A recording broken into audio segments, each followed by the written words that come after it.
Wait a minute. What's that? No!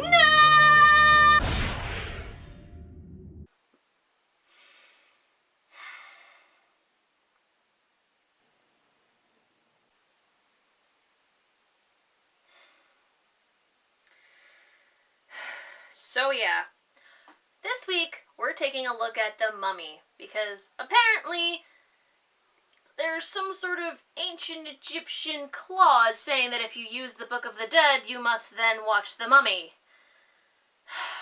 Forgive me for thinking that being resurrected had no strings attached. But yeah, so when I was a kid, I actually really liked this movie. It was scary, fun, adventurous, a little silly, but still, overall, a pretty good, popcorn movie. That opinion hasn't really changed, actually. So you might be wondering why, I made the little dramatic yell at the end last week. Yeah. Well, see, I don't like it when other people tell me what to do, especially when it comes to my videos, and also I really don't like messing with the forces of evil, and Egypt always has ancient curses and stuff, and that usually doesn't end well for the people involved, so. To avoid that, this week we're going to be taking a look at The Mummy. Walk like an Egyptian. Walk like an Egyptian.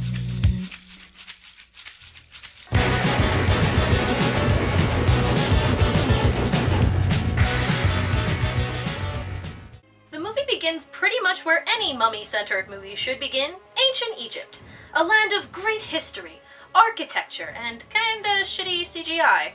More specifically, we are in Thebes, and we find out that Imhotep, the high priest to the pharaoh, is in love with the pharaoh's mistress, Anck-su-namun. The pharaoh discovers their affair, and they murder him, but his bodyguards, the Medjai, break in. Anck-su-namun tells Imhotep to escape with his priests, since he is the only one who can resurrect her, and she takes her own life. Wait, it's just common knowledge in ancient Egypt that you're able to bring people back from the dead? Huh. Egypt is weird. Imhotep breaks into her tomb and takes her body with him and his priests to Hamunaptra, the city of the dead, to perform the ceremony to resurrect her. The Medjai stop Imhotep before the ritual is completed, and they capture him and his priests. For his crimes, Imhotep is forced to undergo the Ham-Dai, where his tongue is cut out, he is buried alive with flesh-eating scarab beetles, gross, and forced to live in immortal agony. But, should he ever escape, he'd bring destruction upon the world. Yeah, there's only a slight chance that he might bring about the destruction of the world. That's a great idea, guys. Put him through hell for thousands of years, and if he does manage to get out, then he gets crazy superpowers. Phenomenal cosmic powers! Itty bitty living space. I don't think this plan was very well thought out.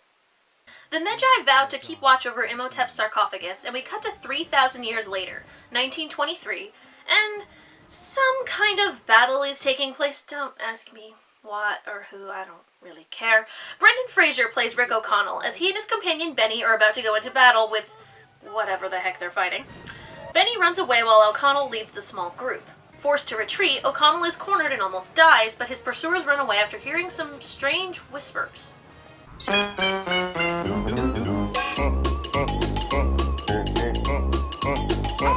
Ardith Bey, the leader of the Medjai, watches as the army retreats, claiming that no one found the creature, and he remains undiscovered. When one of his men asks about O'Connell, he tells them to let the desert kill him.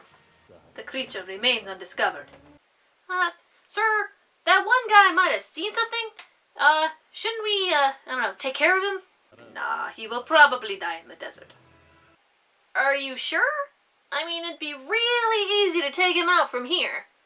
Nope. Fine. We time jump 3 years later to Cairo, to the Museum of Antiquities, and we meet Evelyn. She's quirky and kinda clumsy, as seen with her knocking down the entire library's collection, Hercules style.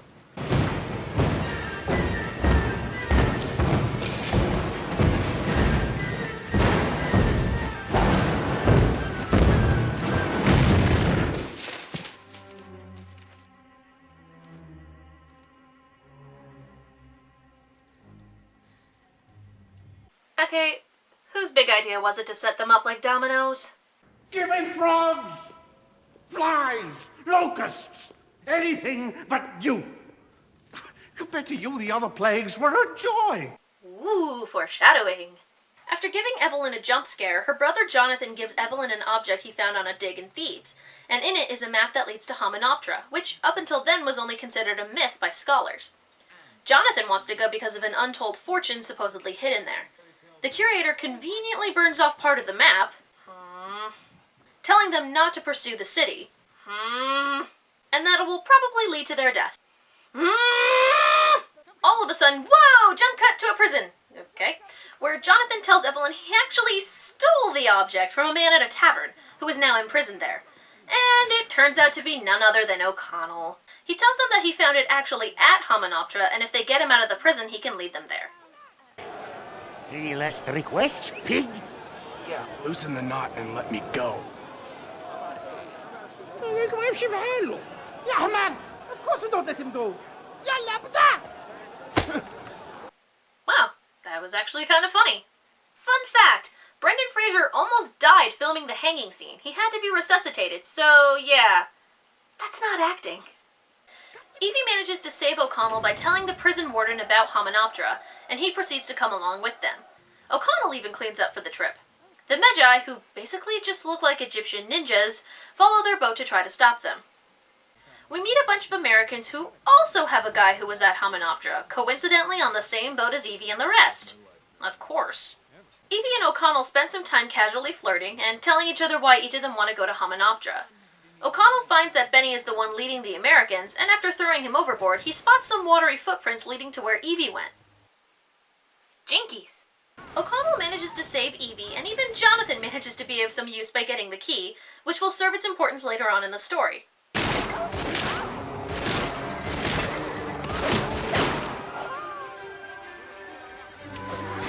Their group and the Americans end up on the opposite sides of the river. The Americans have the horses and equipment, but O'Connell's group are on the right side of the river.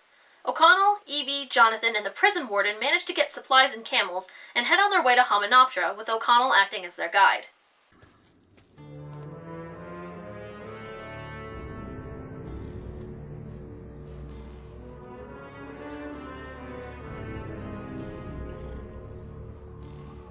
This movie seems to have a strange fascination with zooming in on Ardith's face. Not that I'm complaining. This one is strong. Now do we kill him? Nah. You don't even have a good excuse this time. They meet up with Benny's group, and through the magic of bullshit sun mirage magic or whatever, Hamunaptra appears in the distance. Of course they have to race to it, because why not?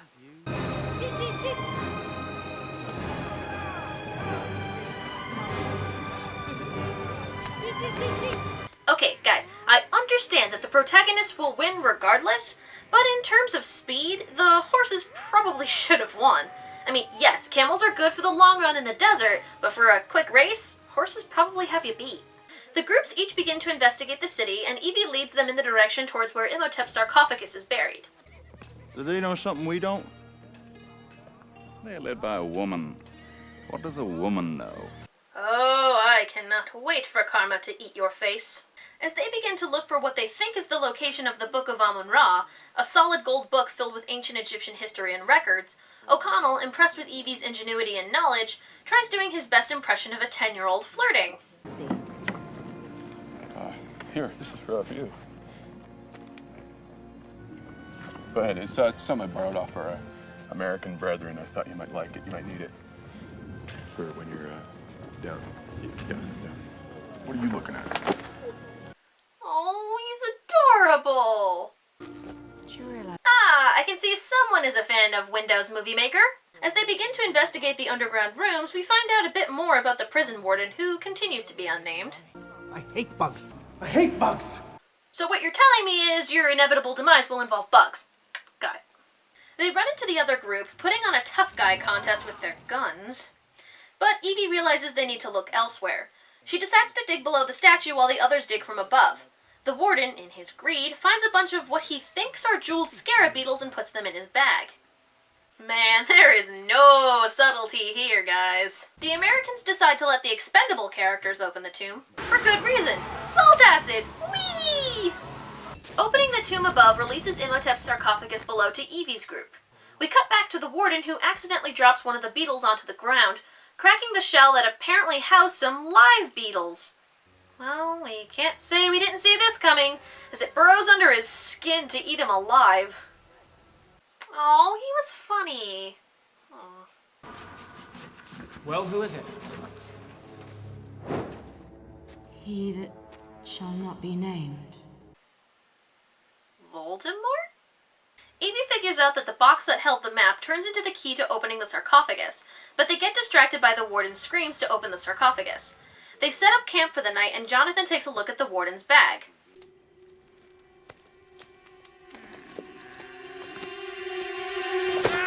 What? What is it? There's a broken bottle. Huh. Could have sworn something was gonna happen there. This movie is really good at playing with your expectations. The Magi attack the camp and begin killing everyone. Sort of. Not the nameless background characters! We were so emotionally invested! O'Connell and Ardith eventually begin to fight one another, but it's kind of anticlimactic, since Ardith warns them to leave and they have one day. Yes! Finally! Now we get to destroy the trespassers! No. Wait. We should give them a day. Sir, I'm beginning to question your decision-making. Now that we've whittled down the cast a bit, the groups decide to join forces. O'Connell attempts to teach Evie how to defend herself, but she's a little drunk. Look, I may not be an explorer, or an adventurer, or a treasure seeker, or a gunfighter, Mr. O'Connell, but I am proud of what I am. And what is that? I am a librarian. The next day, the Americans and Benny discover a box in the statue of Anubis, and it says that whoever opens the box will be killed by the one who is undead, should he come back to life. Again, ancient Egyptians, was this really the best idea? Benny, who is very superstitious, leaves, and the four Americans, though it's kind of hard to tell if the doctor is American or not, his accent's a little weird, decide to open it. Well, since the movie doesn't seem to be giving them names or personalities, I guess I'll make them up.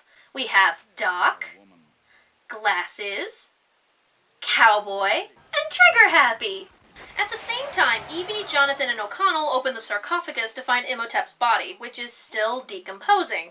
Is he supposed to look like that? No, I've never seen a mummy look like this before. He's still... Juicy. Yes.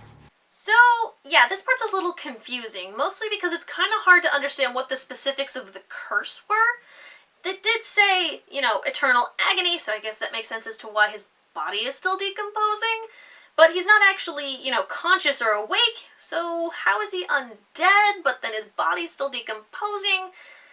I don't really get it. I guess undead means something else in ancient Egyptian. You know what? This is annoying me. I'm gonna go look this up. Be right back. Walk like an Egyptian. Walk like an Egyptian.